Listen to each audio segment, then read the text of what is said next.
அருமையானவர்களே, இந்த நாளிலும் அவனுடைய வார்த்தை இடத்திலே கொண்டு வருகிறேன். அற்புதங்களை குறித்து நாம் தியானித்து வருகிறோம். இந்த நாளிலே நான் சொல்லுகிறேன், கர்த்தர் உங்களை எவ்வளவாக நேசிக்கிறார் என்பதை அவர் உங்களுக்கு இன்று செய்யும் அற்புதத்தினாலே நீங்கள் விளங்கிக் கொள்ளப் போகிறீர்கள். நம்ம ரட்சிப்பை பாருங்களேன், அவருடைய அன்பின் வெளிப்பாடு தான். நாம் பாவிகளாக இருக்கையிலே கிறிஸ்து நமக்காக மரித்து நம்மேல் அவர் வைத்திருக்கிற அன்பை தேவன் என்ன செய்தாரா, வெளிப்படுத்தினாரா. அப்போ இன்றைக்கி நான் சொல்லுகிறேன், இன்றைக்கு நாம் நீதிமான்களாய், அவருடைய பிள்ளைகளாய், அவருடைய குமாரர்களும் குமாரத்திகளுமாய் இருக்கிறோம் என்று அவர் நம்மை எவ்வளவாய் நேசிக்கிறார் என்பதை அவர் நமக்கு அருளும் அற்புதங்களினாலே நாம் பார்க்க முடியும், அனுபவிக்க முடியும். பாருங்க, வேதத்தில் லாசருவை குறித்து பார்க்கிறோம்.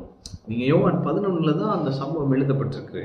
அதில் 5ஆம் வசனம் பாருங்களேன். இயேசு மார்த்தாள் இடத்திலும் அவளுடைய சகோதரின் இடத்திலும் லாசருவின் இடத்திலும் அன்பாய் இருந்தார்.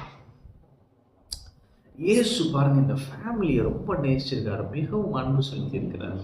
அப்ப அங்க லாசரு மரித்து போய்விட்டான். கடந்த நமக்கு தெரியும் பாருங்க, இயேசு வராரு.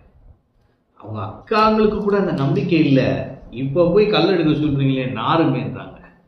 அங்க இயேசு ஒரு பவர்ஃபுல் ஸ்டேட்மெண்ட் சொல்றாரு, நீ விசுவாசித்தால் தேவனுடைய மகிமையை காண்பாய் என்று நான் உனக்கு சொல்லவில்லையா? அப்ப இன்னைக்கு கர்த்தர் எந்த காரியங்கள் நீங்க அது அவ்வளவுதான், மரித்து விட்டது, அது முடிந்து விட்டது, இந்த சூழ்நிலைக்கு இனிமே நம்ம ஒன்றும் செய்ய முடியாது, இது கைமீறி போயிடுச்சு, இது அவ்வளவுதான் நினைக்கிறீங்களோ, கர்த்தர் அற்புதம் செய்ய போறாரு. ஆமென். இப்ப இங்க என்ன நடந்துச்சுன்னா, சகோதரன் மரித்து விட்டான், அடக்கம் பண்ணி விட்டார்கள், 4 நாள் ஆயிற்று. ஆனால் இயேசு வந்து சொல்லுகிறார், கல்லை புரட்டி போடுங்கள். எது முடிவுன்றாரோ அங்க இயேசு துவக்கத்தை வைக்கிறார். இன்னைக்கு நான் சொல்றேன், கல்லை புரட்டி போடுங்கள். அவன் அவிசுவாசத்தை தள்ளிடுங்க, சந்தேகத்தை தள்ளிடுங்க, கர்த்தர் அற்புதம் செய்ய போகிறார். கல்லை புரட்டி போட்டார்கள், ஒரு ஃபெய்த் ஆக்ட். இயேசு உடனே அதை ஹானர் பண்ணி சொல்றாரு, லாசருவை வெளியே வாழ்றாரு. மரித்த லாசரு அப்படியே வெளியே வந்துட்டான். அதுக்கப்புறம் தான் சொல்றாரு, இவனை கட்டவிழ்த்து விடுங்கள். எனவே இன்னைக்கு நான் இதை வைத்து சொல்லுகிறேன், தேவன் உங்களை மிகவும் நேசிக்கிறார்.